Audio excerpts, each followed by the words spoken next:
Hi, this is David Orlofsky, and welcome to the Parsha in 5, where in 5 minutes we try to give you an idea on the Parsha, or in this case, Parshios, Acharei Mos-Kedoshim. So, of course, it would behoove one to figure out what the word behoove actually means. But it would behoove one to find something that is in common in both Acharei Mos and Kedoshim. And I've decided to find something that is slightly obscure, and that is, of course, the Isser of Molech. Molech is a fire god where you offer your child up to Molech. Rashi says what it means is there were two fires on either side, and you pass the child through the fires. There are other Mefarshim who say, based on the Pasuk, which says you burnt your children to Avodah Zarah, that they actually burnt their children. They would burn their children to this god Molech. What a terrible thing.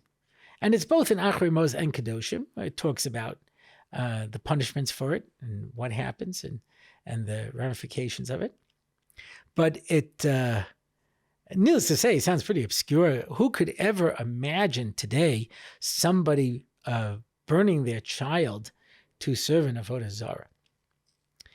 I heard this idea from Rabbi Osher Rubinstein, who was the Rosh Yeshiva of Torah Simcha many years ago. He was a mashgiach in Mishkan HaTorah before that. And he spoke about Molech.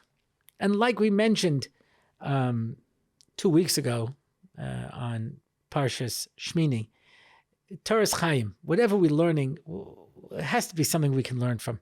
And if it's something like Molech, which, like I say, sounds like a very strange thing, it seems like it has to obviously have relevance to our life today. So the Gemara says an interesting thing.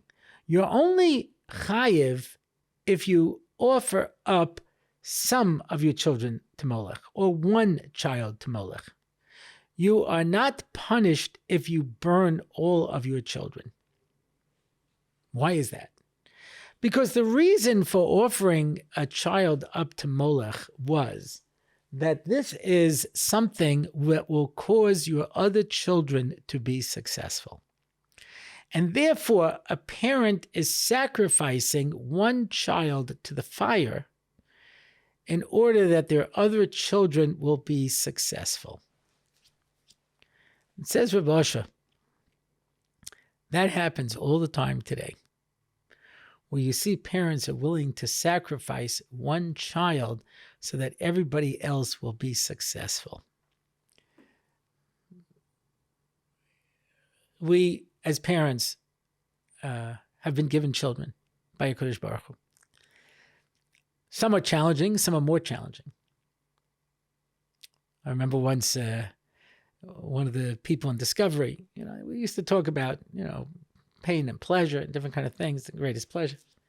And they would say, I would ask people, what's your greatest pleasure?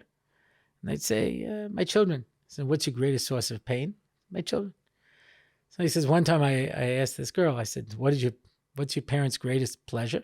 She says, me. He says, and what's your parents' greatest pain? Says, my brother. There's different kind of kids, all kinds of different things. But could you imagine sacrificing one kid for the good of everybody else? And unfortunately, we see people do this. And you, obviously, when you have a kid who has special needs or have emotional problems or religious problems, it would be easy to toss them out so that you're left with a nice, pure family. But parents have obligations to every single child. We don't sacrifice one kid. There are schools, and I can't understand how they can justify this, where, they have a kid who's a little weaker, and this is a good school for him. But they say, unless you send us your other kid, who's like an Aleph kid, a really high-level kid, we're not going to take this kid. You're asking me to sacrifice one kid for the other? Yes, because we want to build up the school, and we need it by getting the better kids. Yikes. That's Molech. That's where people sacrifice one kid for the good of the other. They're all my children. Rebbetzin Hella says she heard a story from her daughter who was in the teacher's room, and one of the teachers was pregnant. Her first child had a lot of terrible disabilities. And one of the other teachers, with the sense of tact that only an Israeli could have, says, "Aren't you worried that this baby will be handicapped also?" And she said, "They're not my children, they're God's children. And whatever Hashem gives me, I will take and do the best I can with them."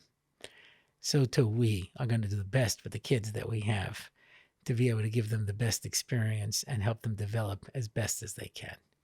Good Shabbos.